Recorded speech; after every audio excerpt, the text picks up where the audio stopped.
Hi, everyone. Good morning, good afternoon, I guess it is. We just flipped over to noon. In the essence and respect of everybody's time, we're going to go ahead and get started. Um, I know Cindy was having a little trouble with some audio, it looked like, so I didn't know. I wanted to give her the opportunity if there's anything she would like to say before we get started on behalf of NAMI Citrus.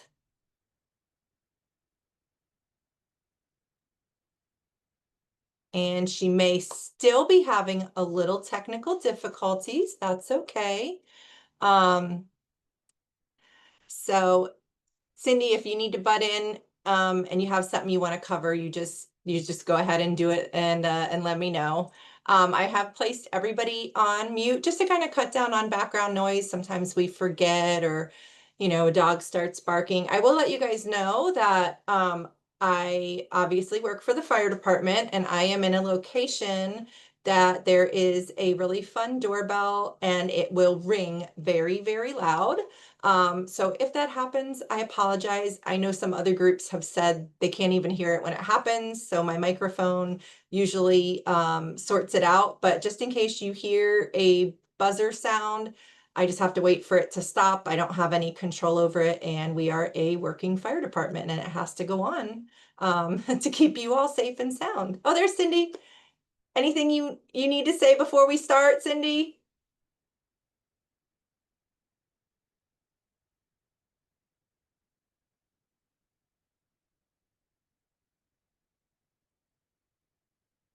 All right, maybe still little difficulties. We're gonna go ahead. It's all right. We'll move along. All right. So my name is Sunshine Arnold, and I will be leading you through this discussion today. Um, I'm gonna go ahead and switch. Looks like everybody can hopefully see my PowerPoint that I'm sharing with you today.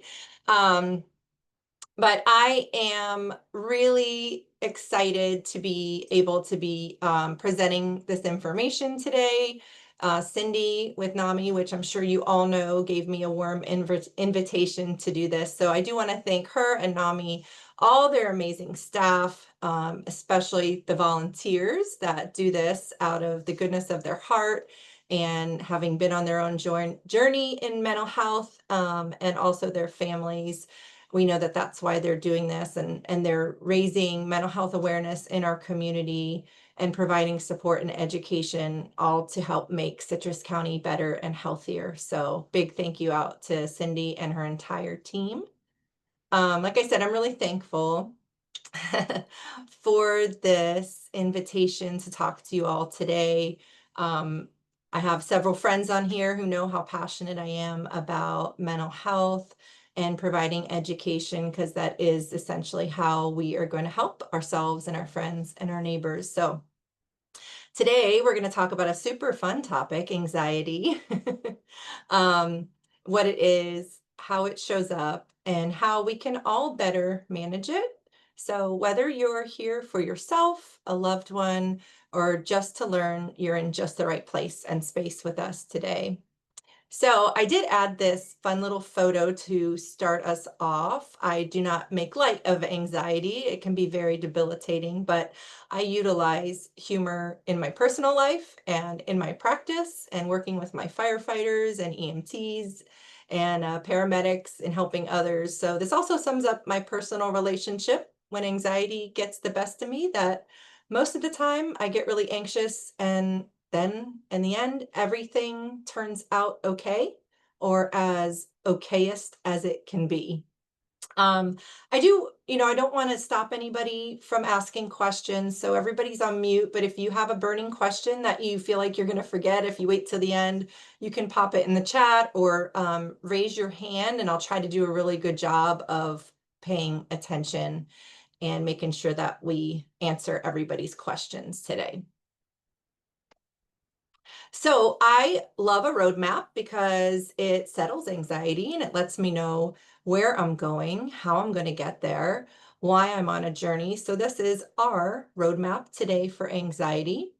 We're definitely not going to be able to cover absolutely everything there is to know about anxiety and related disorders in great depth in the time we have today, but we can at least start with some broad strokes to talk about what anxiety is, even what it is not, what causes anxiety, and identify some symptoms, figure out when our level of anxiety may be becoming problematic. Sometimes it's hard to tell. And lastly, go over some skills you can start using today to cope when our anxiety does become uncomfortable, and some long-term strategies for good stress and anxiety management for all of us to stay well. All right.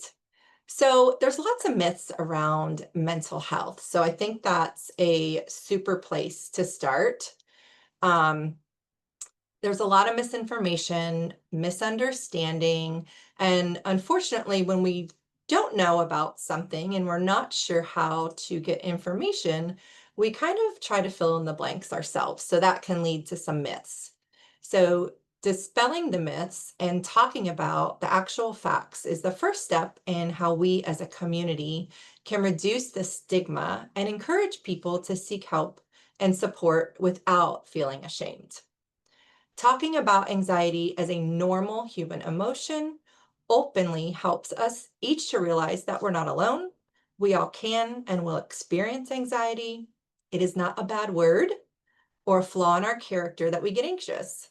The biggest barrier to someone seeking help when anxiety reaches an uncomfortable level is the silence and fear of suffering alone. The more we talk about how we each experience anxiety, even sadness, all of our emotions, none of them are bad, the more we can normalize our experiences. And it gets easier for others to speak up and get help as well. So, an example is as adults, we can share with our kids times when our anxiety got the best of us and steps we took to manage it, or even how we could have done a better job. Now that we look back at a situation, maybe we've even gained some more knowledge, a new skill to better cope with anxiety. So, our first myth that you see here is that anxiety disorders are really rare or that they're a showing of weakness. The fact is, anxiety disorders are actually very treatable and some of the most common that we see as therapists and mental health clinicians. Over a third of us will experience some level of overwhelming anxiety in our lifetime. The next myth, and I think probably the worst thing to say to someone experiencing some anxiety, is that they should just calm down. They're just being dramatic. And that can be really unhelpful and pretty hurtful. And it can cause someone to become more anxious or shut them down from sharing with you or anybody else in the future. The next myth is that the only way to manage anxiety is with a pill. I know many people don't want to take another medication. So many people don't seek help for anxiety because they think that medication is the absolute and only true solution. We actually have many more options available for the treatment of anxiety, and medication is just one of those tools. Lastly, and perhaps one of the most dangerous things for us to find as a solution is that when we feel anxious, we just avoid whatever, wherever, or whoever is making us anxious. The truth is, stress is part of our life, and we can't avoid every challenging situation or person we come across. When we isolate and avoid going places or seeing people because of anxiety, it's actually going to make anxiety even worse. All right. So, what is anxiety? So, it's a normal reaction to stress, and at mild levels, it can actually be beneficial because it motivates us to do things. It alerts us to danger and helps us prepare and pay attention.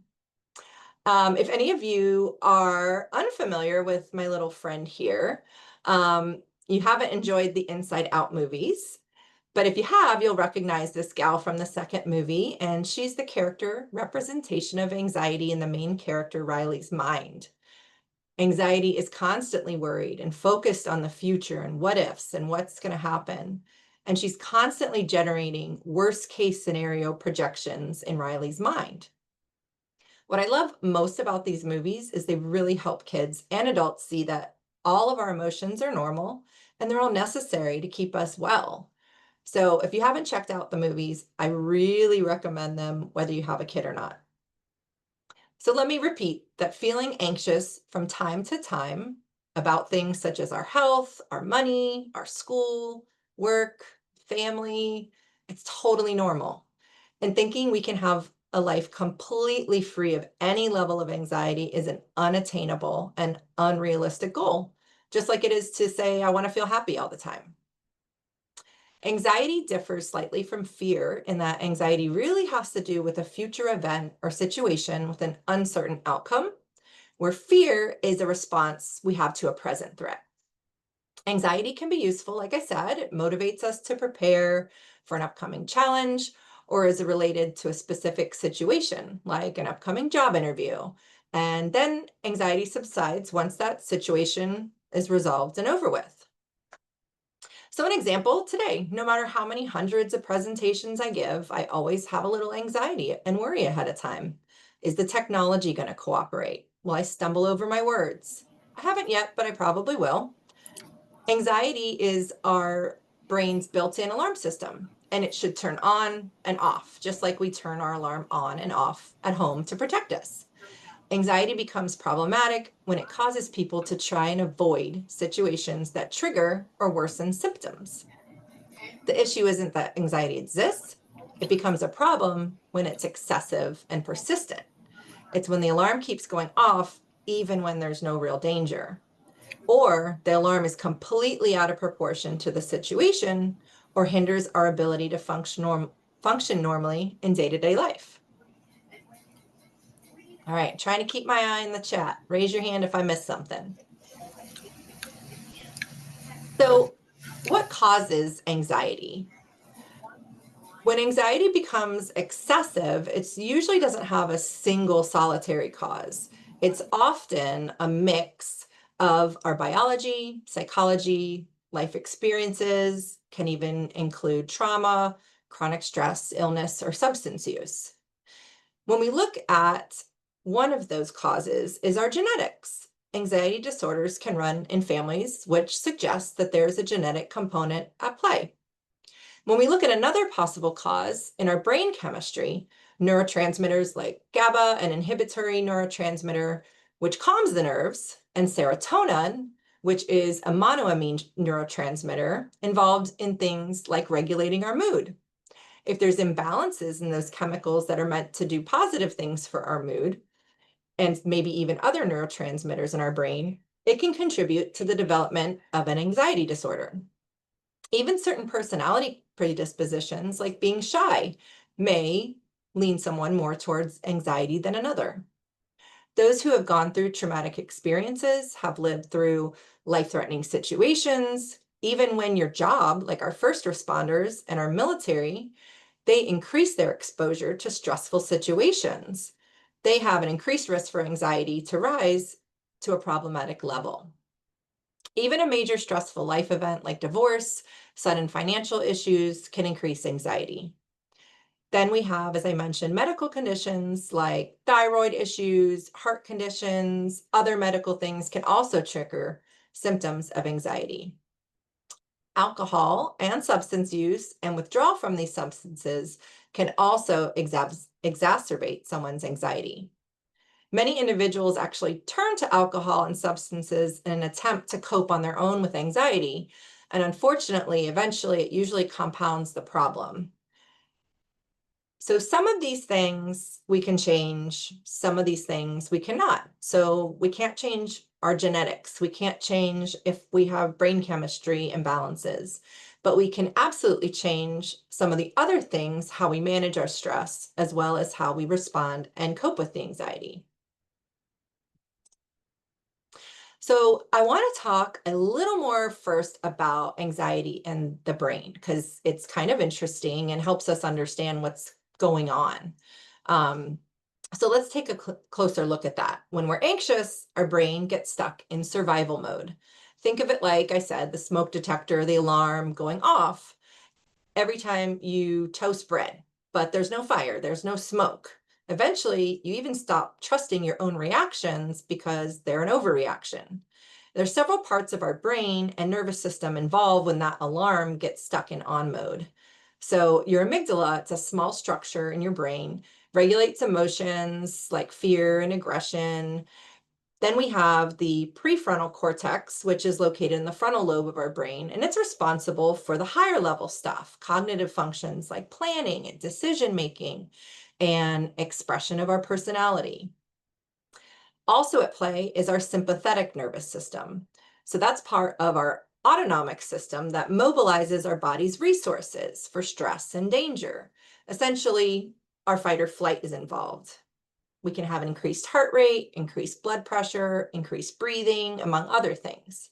So, what happens when anxiety takes over is the amygdala is in overdrive, really sensitive, it's ready to react.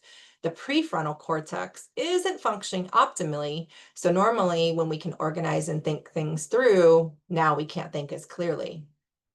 Then the sympathetic nervous system gets engaged, ready to go, gets our body ready to react, and we feel that pounding heart, maybe that rapid breathing start. So I think that's really important to understand because a lot of people, of course, feel out of control, especially having a panic attack. So it helps kind of knowing what processes are happening in our body before we can even try to figure out how to manage them.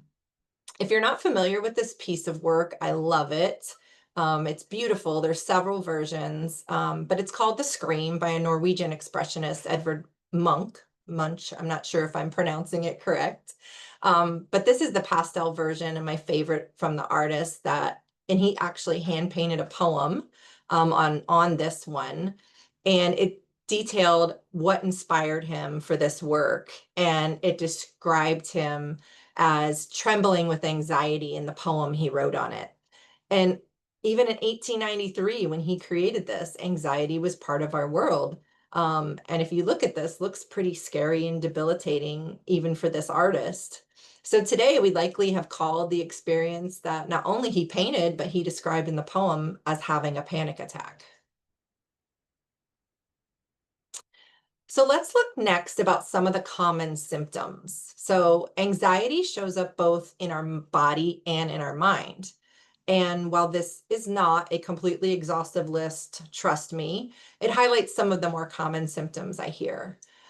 It can show up as having racing thoughts, overthinking, tightness in the chest, restlessness, difficulty concentrating, completing tasks, even catastrophic thoughts, or what I like to call the worry chain. So what I call the worry chain or catastrophic thoughts. So for an example, say I'm working with a college student and they're worried about doing well on a test. If that student seems to be managing their stress well, and they will prepare for that test, they'll plan their time out, they will study, they make sacrifices, less fun time, so they ensure that they're going to be successful. But if there's someone that has overwhelming anxiety with a test coming up, their nervousness can kind of take over and that anxiety gets out of control and they go down the worry chain. So it starts with the test. They think about the test. Then they think, oh, I'm going to fail the test. Then if I fail the test, I'm going to fail out of class. If I fail out of class, I'm going to fail out of college. If I fail out of college, I can't get a job. If I can't get a job, I can't pay my rent. And I'm going to end up on the street. And this can happen all from one thing that may simply or not so simply just be a test. So that's kind of what the catastrophic thinking and worry chain turns into. Some of the physical symptoms that we'll look at in the left-hand column also can even mimic medical conditions like a racing heart, sweating when you're not exerting energy, extreme fatigue, even insomnia, difficulty sleeping. So these are why a lot of people actually end up in the emergency room, especially during a panic attack, because they think a more serious physical medical condition is happening. I know for me, from my own experiences, when my anxiety is getting to a rising level, I can feel it in my chest. I feel like I have an elephant standing on my chest. Something is physically on me, and I can't catch my breath the right way. So maybe we're experiencing some of the symptoms we just talked about. How do we know when it might be time to seek out support? If anxiety is running the show and limiting your daily life, it's time to take action. The earlier you intervene, the better the outcome. So, some pretty clear signs that anxiety may be negatively impacting you is it's interfering with your attendance or performance at school or work or other commitment. Maybe your relationships are starting to be affected. You're avoiding places, you're avoiding people, you're avoiding situations because they increase your anxiety. You may even be avoiding things you used to enjoy and have fun doing. Or you're even struggling to find joy in places you found it before in the little things. It can feel like you've really nearly constant feeling of being on edge or being afraid. Maybe you're getting more irritated easily. Little things, little comments that normally would never have bothered you. These are all signs that the level of the anxiety you're experiencing might be rising to an unhealthy level. And if you're at this point, I want you to know that there is help and you're definitely not the only one that feels this way. So, we're going to look at first, before we get into some of our coping skills and healthy living strategies, what are even anxiety disorders and what's the differences. So, you're not going to walk away from this with all the knowledge of every single criteria that we use in the DSM. That'd be overwhelming, but just kind of give you a general idea of the differences in the anxiety disorders. And there's several types. So the key is that they interfere with daily functioning and they're not a temporary response to stress. So it's not that the alarm goes off, you get through the situation, and you're back to regular. It's sticking around and the alarm is staying on. So the most important reason we have a diagnosis is so that we can name what's going on, because it's hard to solve a problem until you know what it is. That's how I explain it to my patients and clients, because our culture is really resistant to having any type of label, because then it feels like something is wrong with us. But for mental health clinicians, the reason we need to name a disorder is not because something's wrong with you, but so that we can help you understand what's going on and we can come up with solutions and ways to deal with the issue. So, what differentiates the anxiety disorders you see here is determining what the individual has excessive worry about. What situations, what things are they avoiding, and whether or not that is in response to a psychosocial stressor is also really important. So, the first one we're going to look at is generalized anxiety disorder. It's characterized by excessive anxiety and worry about a pretty big variety of things and lasts for at least 6 months. So, kind of everything in life feels really hard. Panic disorder is characterized by recurrent unexpected panic attacks. We talked about some of those sometimes lead us to our doctor to make sure there's not something physically going on with us. A lot of people describe it like feeling like they're having a heart attack. And then after they have these attacks, there's at least a month or more of worry or change in their behavior related specifically back to the panic attack.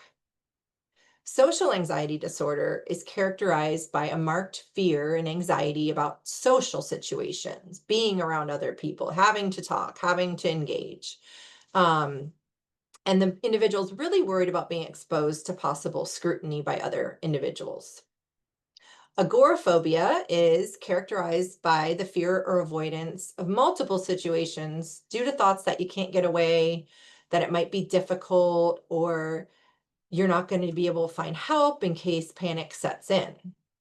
So, this can include all different situations. It can include one of them, multiples. It can be situations like avoiding public transit, not wanting to be in open spaces, not wanting to be in enclosed spaces, or a big one is being in crowds of people. Even leaving your own home can be part of this as well. So next we have really specific phobias. So they're characterized by a marked fear or anxiety about a pretty specific situation, object, thing, person. And it could truly be anything, but some pretty common ones include an extreme fear of certain animals, certain insects, even fear of needles, medical things. Those type of phobias all would fit under this one. So the last two aren't quite as common, but a person with separation anxiety disorder is really excessively fearful or anxious about separating from those that they're attached to. So, I'm not talking about a toddler. Separation anxiety in certain stages of development are completely normal. But as we get older, that's when separation anxiety may become a problem. So, this for children has to last for at least 4 weeks, and then adults, it would be 6 months or more. And the last one is selective mutism, and that's where a person doesn't speak in certain social situations. This usually begins before the age of 5. A lot of times it's just not identified till a kiddo gets into school. Many children are going to outgrow this selective mutism, but they may also be experiencing, or later in life, another type of anxiety disorder. So, I'm going to check in. Any questions? I don't see any in the chat. So now that we've talked about all of these different types of things, lots of information, the most important part of today is the tools and options to manage and cope with stress and anxiety.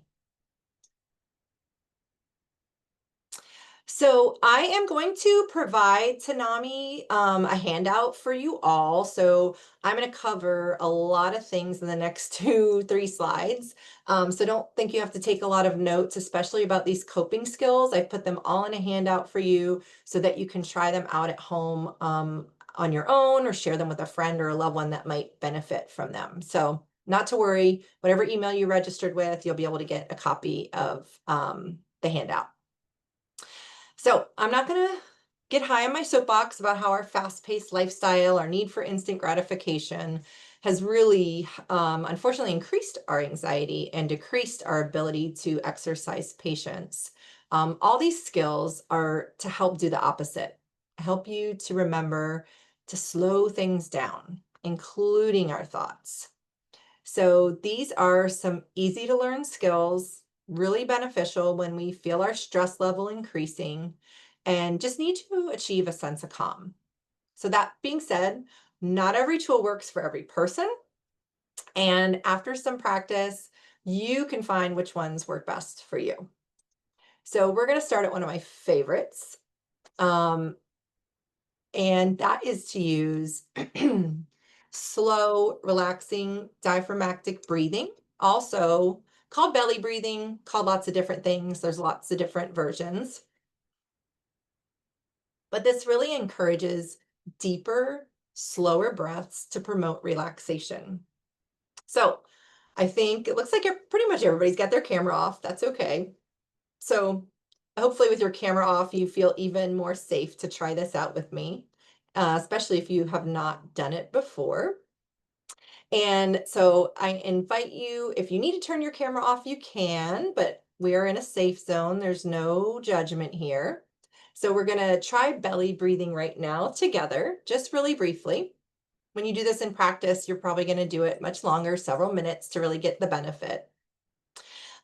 Today we are just going to stick with seated in the essence of time, but in the future, you can also do this practice lying down, especially maybe when you're getting ready for bed, or even before you have your feet hit the floor and get the day started. Those are both great times to do it. So really relax into your current seated position. Release any tension you might be holding on to in your arms, your legs, your feet. Feel those shoulders drop. Feel free, eyes closed or eyes open, whatever's comfortable. And next, I invite you to place one hand on your chest in the center and the other on your abdomen, just below your rib cage. We do this so we can monitor that we're really bringing the breath deep into our belly while keeping the chest relatively still. So we're really going to engage that diaphragm. And I invite you to inhale slowly through your nose, letting the air in deeply towards your lower belly, really filling it up, and hold for just a moment. And now you're going to exhale slowly through the mouth. I like to purse my lips a little and pretend I'm blowing the air through a straw to make sure I get a really nice, slow breath out. If any thoughts or worries pop into your head, the grocery list, what time you got to pick up the kids, just notice them without judgment and let them fade away while you turn your attention back to your breath. And you're going to repeat, bringing that air through your nose, really filling that belly. Hold just briefly, and then slowly release the air through that little invisible straw.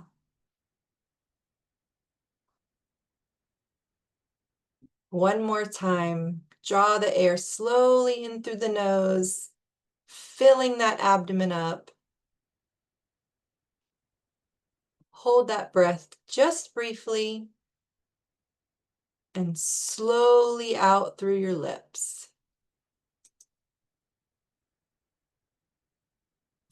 And when you're ready, let's return back here together. Open your eyes or keep them closed, just stay awake. Feel free to share in the chat how that made you feel. So working this type of practice into your daily routine each day for several minutes has lots of benefits in addition to activating the body's just relaxation. It can even help lower blood pressure, your breathing rate. So looking back to our list on the handout that you're going to have detailed explanations practicing all of these progressive muscle relaxation, which involves purposefully tensing and relaxing our muscles, really teaching us how to pay attention where our body is holding the actual tension in our muscles. There's several different ways to practice grounding, which helps us to reconnect with the present moment and alleviate feelings of anxiety and overwhelm. 5, 4, 3, 2, 1 is a great mindfulness exercise that involves naming things according to your physical senses to manage stress and anxiety by bringing our focus into the present moment.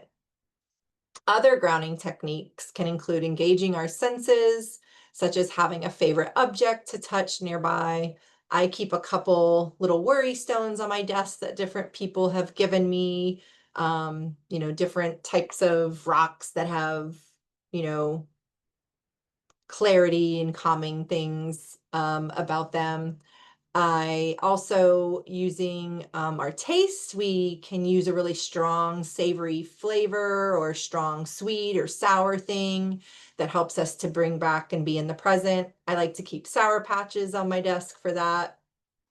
And you can even engage your sense of smell and grounding, keeping a favorite scent nearby or having a favorite candle when you want to relax. I love the smell of jasmine. It always is surefire to make me feel really peaceful.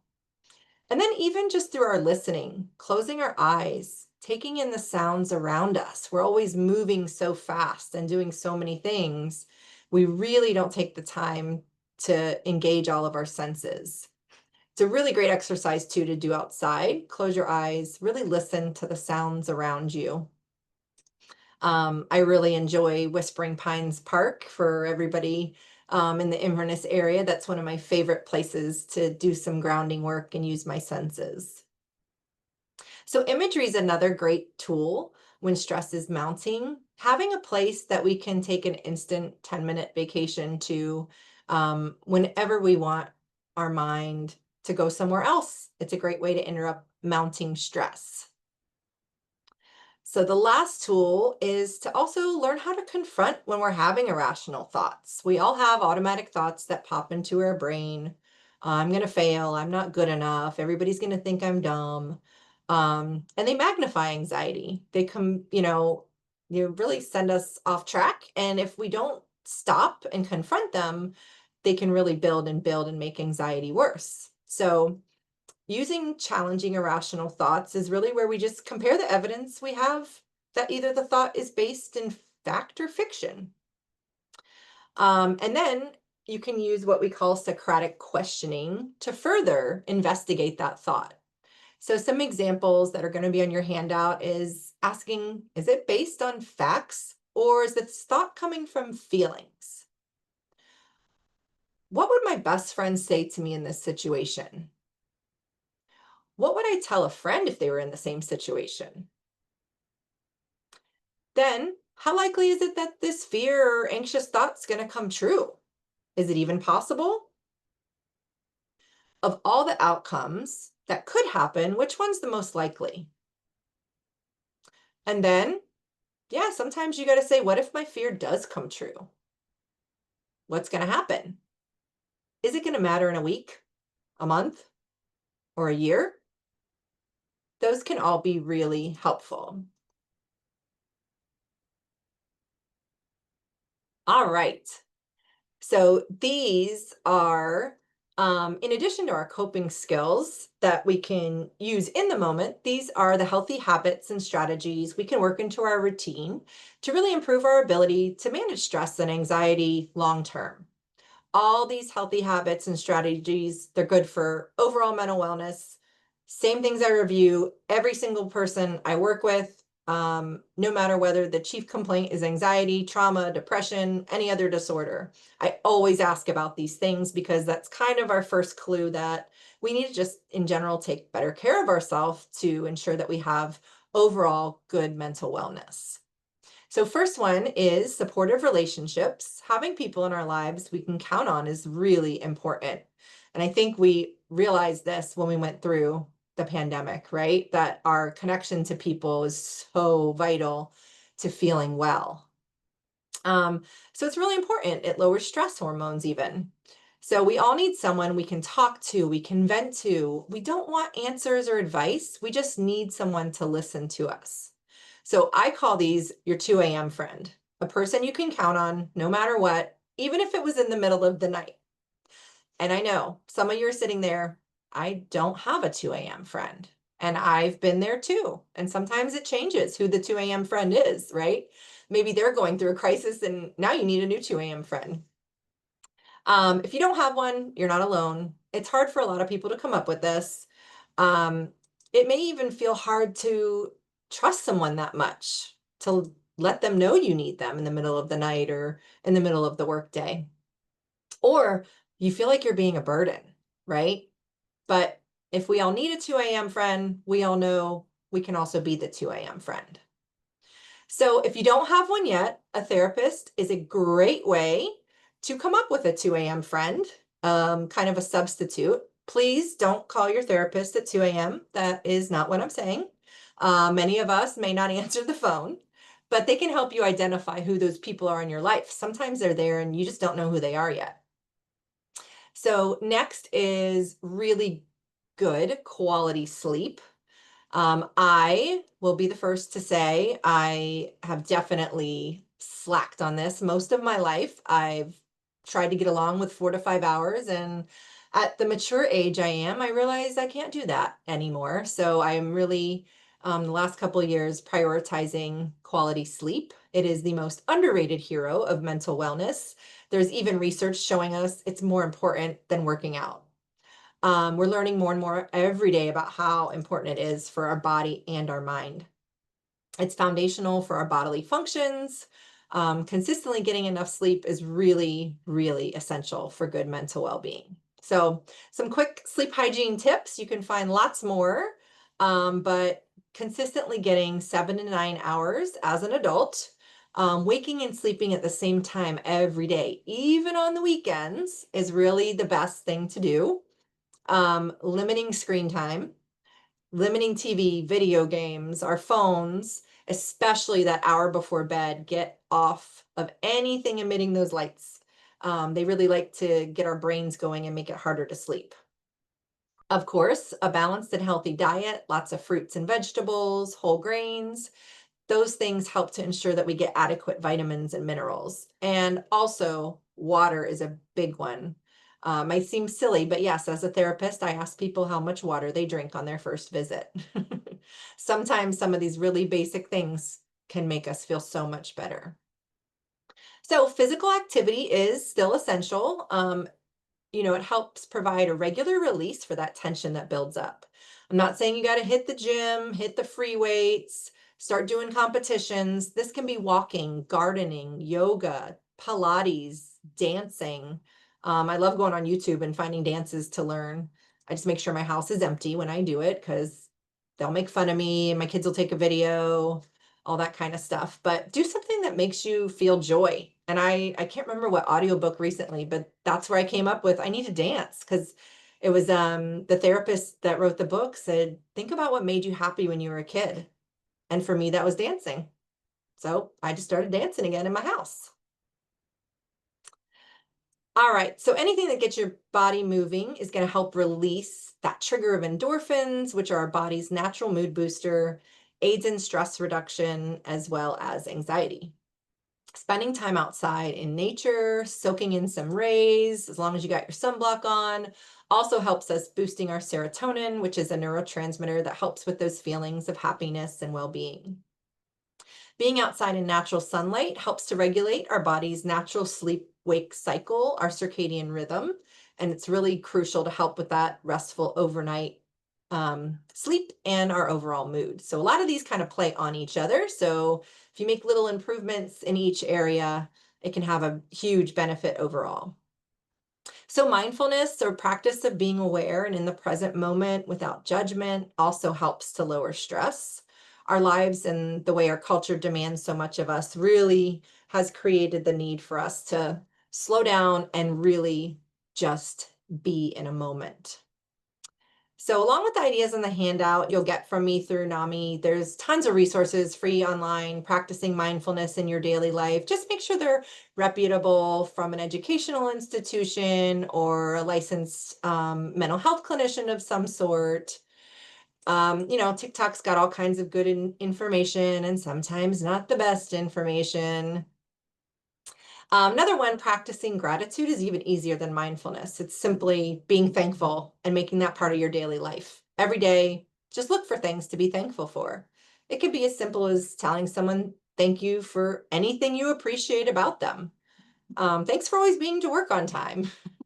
Writing a handwritten note to a workmate or a friend. I love handwritten notes.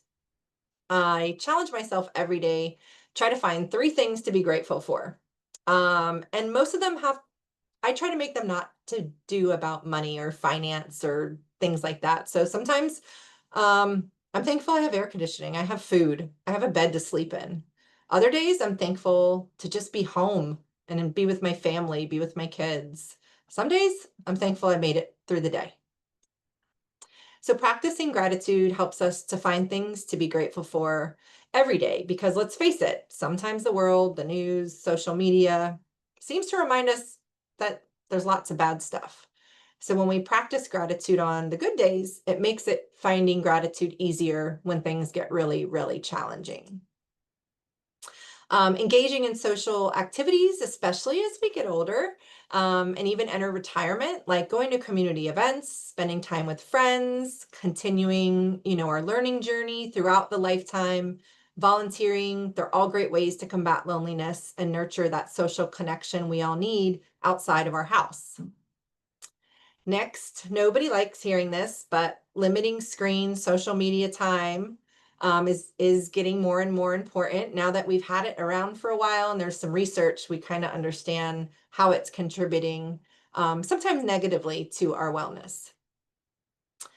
So everything in moderation. If you feel your mood changing after viewing social media, feeling like you're not good enough, feeling jealous of your friends, angry, consider taking a break or set a timer so you don't go down that rabbit hole of reels and videos. If you find someone or a page you follow is irritating you, click unfollow. If it doesn't make you happy, don't do it. Lastly, spoiler alert, alcohol, caffeine, nicotine, and yes, other substances purported to help with anxiety can actually do the opposite. Alcohol consumption, especially to excess, can worsen symptoms of depression and anxiety. It's also linked with an increased risk of suicide attempts. It can interfere with sleep. Nicotine, although it provides what feels like a temporary sense of calm or focus when we engage in it, it's highly addictive and can worsen anxiety in the long run. Caffeine also in excess can trigger or worsen anxiety symptoms, especially in people that have anxiety disorders. Caffeine can also disrupt sleep, which could also lead to other mood disturbances. While some individuals report that they feel experiencing anxiety relief from marijuana use, particularly CBD, the effects are complex and vary widely. And some actually experience increased anxiety and panic. THC, a component of marijuana, can also induce anxiety when it's taken at higher doses. So remember, no matter what you read in the news, sometimes even challenge it. The research on marijuana for anxiety is still ongoing, and it's just not a universally effective or recommended treatment at this point. All right, I think I see some things in the chat. See. Okay, Mona, we are getting to those medications in just a couple slides. So I will answer that one soon. All right, so first option, if you're looking for more support, is look for a therapist that uses evidence-based therapy. So there are lots of different effective treatments for anxiety that you can engage in with the support and guidance of your mental health clinician. There's lots of different modalities. They're definitely not all listed here. So I'm just going to go through some of the ones that are kind of the go-tos with the most evidence behind them today. And I see my time. I'm trying to hurry. I always run over time. So the first is cognitive behavioral therapy. It is highly effective, short term, and it focuses on identifying and changing our negative thought patterns and behaviors. It teaches really specific skills to manage anxiety. It includes other techniques like exposure therapy, where individuals confront anxiety-provoking situations, and it helps to build confidence. Acceptance and commitment therapy is another great option. It helps individuals accept the difficult thoughts and feelings we have without judgment instead of trying to avoid them or control them or change them. It focuses on clarifying our personal values and making sure that we take actions that are aligned with our values. Sometimes we realize the anxiety is coming because something we have to do or need to do or feel we need to do in life is not in line with how we really feel deep down inside. It's really helpful for social anxiety, workplace anxiety, even anxiety related to some other disorders like OCD. So there are mindfulness-based therapies like mindfulness-based stress reduction, mindfulness-based CBT, teaches us to focus on the present moment, observe thoughts and emotions without judgment. Next is psychodynamic therapy, still around, often viewed as more long-term, but can also be effective for anxiety, explores our past experiences, unconscious thought patterns that might be at play to really understand what's at the root of how we're feeling. So mentioned exposure therapy about CBT, so gradually exposing you to the thing that is producing anxiety, especially great treatment for very specific phobias. It helps to desensitize the feared stimuli and reduce the anxiety response we are experiencing. So it's really cool. It can be done in person. It can be done imaginally. You don't have to actually be exposed to whatever it is you're afraid of. And now we can actually use virtual reality technology as well to simulate the stimuli. So some other great therapy options, dialectical behavior therapy, commonly called DBT, really focuses on regulating emotions, tolerating distress, building our interpersonal skills. And this can be really useful for lots of conditions and co-occurring disorders as well. EMDR is a really specialized therapy, uses guided eye movements or other bilateral stimulation to help us process. First, it was really used for processing traumatic memories, but we know that EMDR now works with a variety of disorders, including anxiety, can be really effective. Interpersonal therapy focuses on really improving those relationships, communication skills, and then, lots of other relaxation techniques. Your therapist can help you master. Sometimes, even though I can give you a handout today, it's kind of hard sometimes to really practice those on your own, and a therapist can be a great resource for learning what works for you. So really, combination of therapies is what I have found in my practice that works. It's really rare that when I'm treating someone, I stick to one modality. Most people benefit from a combination to really get optimal results. So, a therapist can assess your individual situation, your symptoms, provide guidance on the treatment options, and really tailor a treatment plan really specific to you. And the most important thing is you feel comfortable with your therapist and you trust them. One of the first things I tell people on the first visit is give me 4 visits. After 4 visits, if you don't love coming here because it's helping you, sometimes it's hard work and we're going to cry and get angry and mad. But if you're not moving forward, if you don't feel safe with me, then we need to find you another therapist. Doesn't ever hurt my feelings. Not everybody clicks with the first therapist, so it might take you a couple tries to find the right person. Don't give up. So lastly, Mona asked about medication. So full disclosure, this is not the area of the presentation that is my expertise or education and professional training. I am not a psychiatrist or prescriber. I'm a psychotherapist.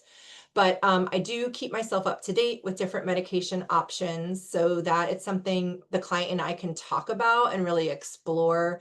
And I like to understand different side effects and interactions so that I can help educate my clients. So, but also remember too, medication helps us control symptoms we're experiencing, and it doesn't necessarily get to the root cause. So even if medication maybe is your first go-to to really get some short-term relief, psychotherapy paired with your medication could be a really great combo for you.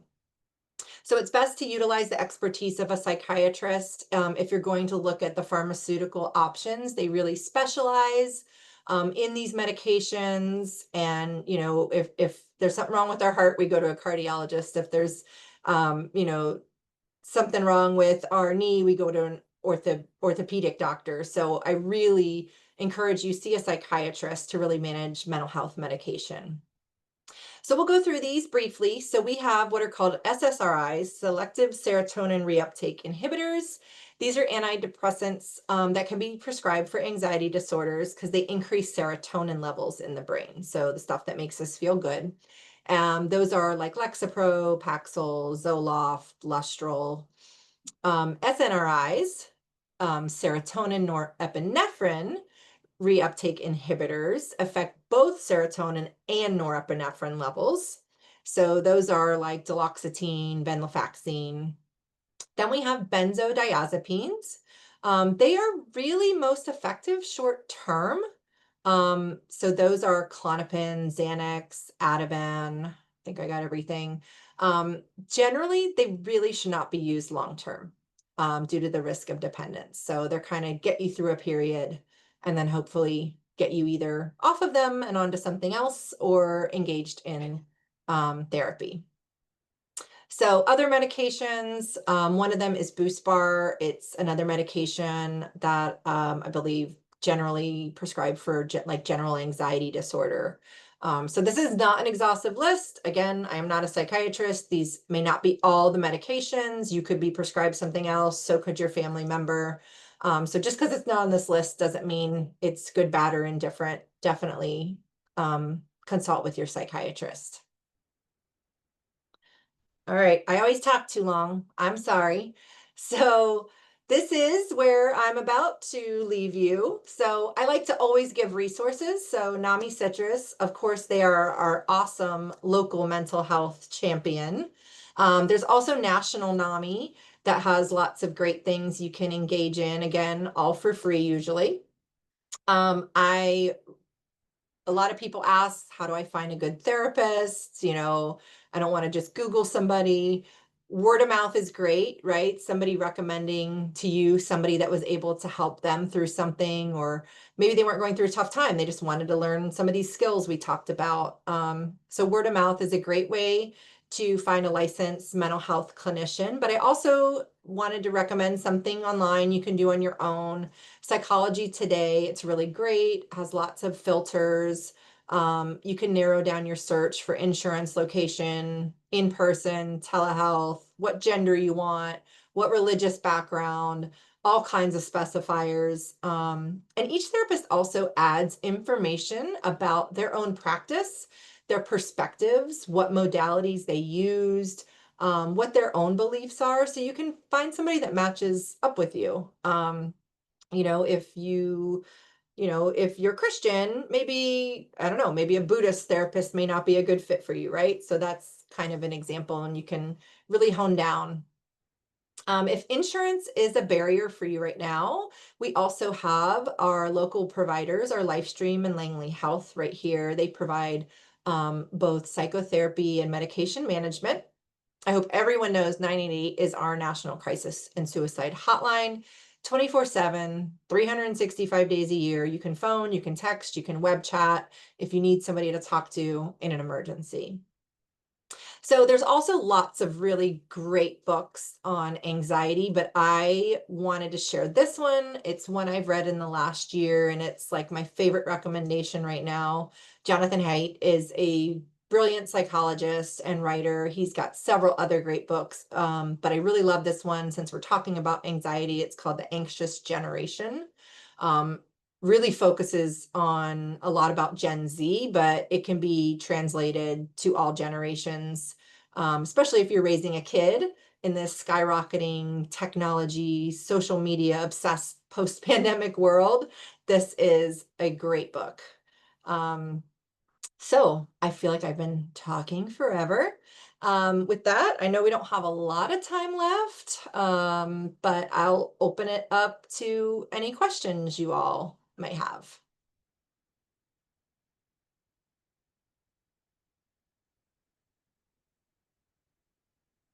Sunshine, are you able to hear me? Yes, let me turn up my volume. Okay, hopefully that's better. All right. Yeah, my computer was not cooperating, so I'm watching it, but I had to phone in order to hear you. So, just Oh, on behalf of NAMI and myself, I want to thank you tremendously for doing this. And I really encourage anybody, if you have any questions, even if you're not comfortable putting them here or speaking them, go ahead and contact Sunshine, contact NAMI. We really just want to create a safe space, like Sunshine said. So thank you so much, lady, for doing this. oh, you're welcome. And I just realized my video wasn't on the whole time. But sometimes I talk with my hands and I make a lot of facial expressions, so it could have been better for you all that you didn't see me. No, you were fine. You were fine. I think everybody enjoyed it, and it is recorded, so we can get it to you. And as Sunshine said, you'll get some handouts. So great presentation. I thought it was wonderful. Thank you. Awesome. Thank you all for our time is precious. So it makes me happy that you took some of your precious time today and spent some time learning today. All right, bye.